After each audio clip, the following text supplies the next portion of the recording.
안녕하세요. 매번 이야기하는 거지만 항상 녹음할 때마다 좀 새롭고 계속 낯선 것 같습니다. 연습을 해야 된다는 게 정말 중요한 것 같아요. 이번 중국 11월 이야기 관련돼가지고 말씀드리도록 하겠습니다. 자, 바로 가시도록 하시죠.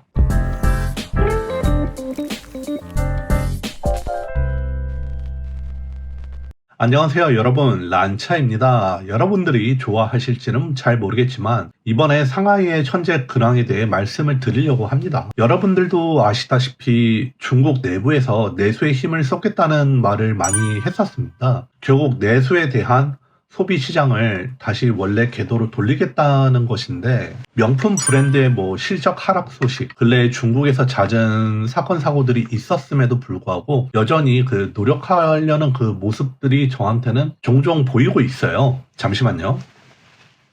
그래서 이 부분을 말씀드려야 할지 모르겠지만은 그 노점상 같은 것이 과거에 크게 규제를 맞은 적이 있어요. 이번에 서서히 또 다시 길거리 노점상들이 보이기 시작하는 것을 보면 이게 알면서 봐주는 건지 아니면은 그 경제가 정말 심각해져서 너무 많아서 못 잡은 건지 헷갈리기 시작합니다. 다만 이러한 노점상들이 서서히 늘어난다는 뜻은 해당 국가의 경제가 국민한테 있어가지고 위험해 보인다라는 느낌을 받게 해줄 수도 있습니다.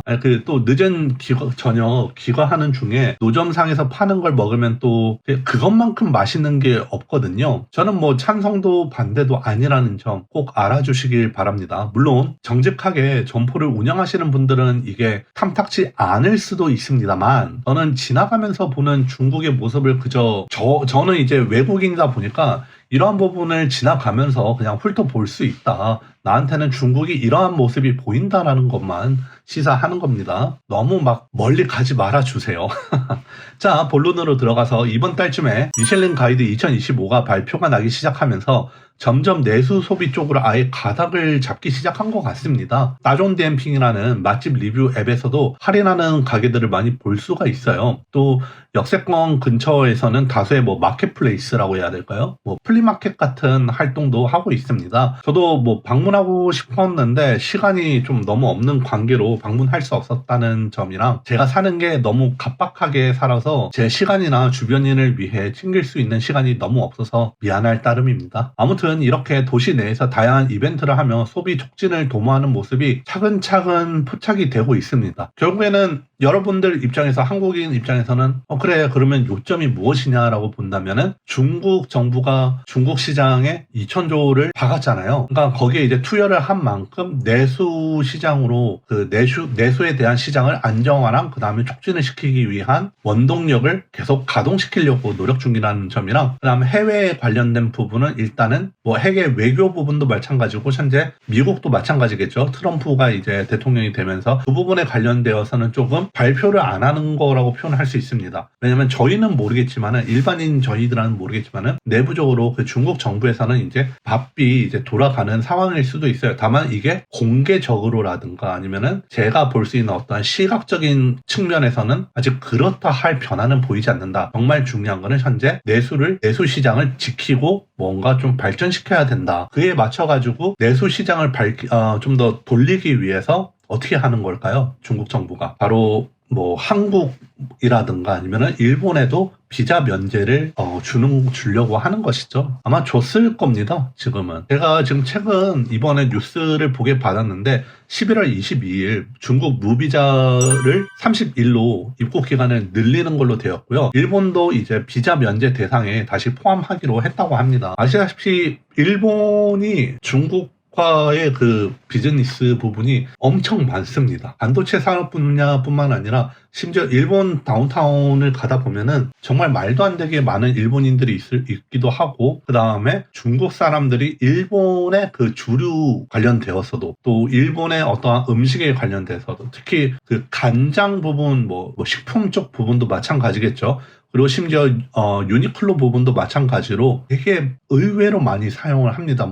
결국에는 가성비 우선시로 하지 않을까, 이런 이야기를 좀 하고 싶었고요. 그래가지고 지금 작년 말부터 일방적으로 무비자 대상국을 이게 작년부터 이게 늘렸는데 이번에 9개국이 더해지면서 총 38개국이 되었다고 보시면 됩니다. 미국과의 좀 약간 이제 트럼프가 되다 보니까 조금 주변국이랑 이제 우호를 다시 다지면서 야 우리 뭐 과거에 그랬지만은 우리 뭐 한잔해 이런 느낌이라는 게 너무 느껴지긴 한데, 참고로 저도 되게 뒤끝이 강한 입장이거든요. 글쎄요, 이거를 어떻게 받아들여야 될지 모르겠지만은 일단은 서로 다 이제 하하하 호호호 하면서 다 칼을 갈고 있지 않을까 싶습니다. 이거는 비즈니스적인 사업 부분에서도 다 그렇기 때문에 뭐 각각의 그 국가에 있는 정부들이 알아서 잘 외교를 하지 않을까. 그러므로 저는 이 부분에 대해서는 여기까지. 그냥 결론은 뭐다? 중국 정부가 내수 시장에 정말 많이 힘을 쏟기 시작하고 있고, 내수 소비 시장을 활성화시키기 위해서 주변에 있는 외국, 주변 국가의 그 비자 관련된 제한을 전부 풀어주고 있다라고만 알아주시면 됩니다. 즉 무비자 확대를 하면서 주변국들이 중국이라는 국가 속에 와서 관광도 하고 뭐 비즈니스적인 목적도 달성하게 바란다는 거일 수도 있습니다. 여러분들이 막 그 몇몇 분들이 계세요. 그 표현을 좀 심하게 하시는 분들 있지만은 중국과는 절대 아무것도 뭐 안 한다 뭐 이렇게 하겠지만은, 솔직히 저희가 사용하는 여러 가지들 중에 여전히 중국에 의존하는 것들이 정말 많습니다. 그리고 심지어 그게 이제 한국에 와서 뭐 조립만 되더라도 메이드 인 코리아로 돼버리는 거니까 솔직히 원자재는 거의 다 뭐 중국에서도 가져올 수가 있어요. 심지어 요소수 같은 예전 사건 사고를 보면은 결국에는 우리나라가 무역에 많은 의존을 할 수밖에 없습니다. 그런 부분에서는 뭐 외교적인 측면에서나 무역적인 측면에서나 기업에서